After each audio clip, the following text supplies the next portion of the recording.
Want to raise your credit score fast? Here's how to do it, guaranteed.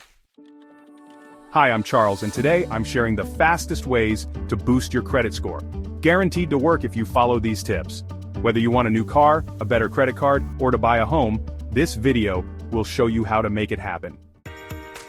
Here are my top 3 tricks to raise your credit score quickly. Pay down credit card balances. Credit utilization matters a lot. Keep your balances under 30% of your limit, or better yet, under 10%. For example, if your card limit is $1,000, try to owe less than $300. Pay down high balances first and watch your score climb. Check your credit report for mistakes? Go to annualcreditreport.com and check for errors, like late payments that aren't true. Dispute mistakes with the credit bureaus, Experian, Equifax, and TransUnion, and they'll fix them, sometimes in days.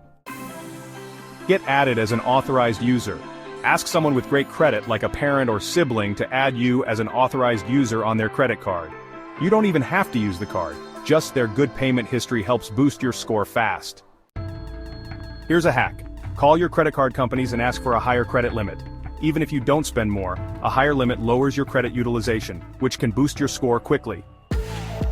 Ready to see your credit score jump? Try these tips today and let me know how they work for you. Don't forget to hit subscribe for more credit hacks and financial tips. Let's raise that score together.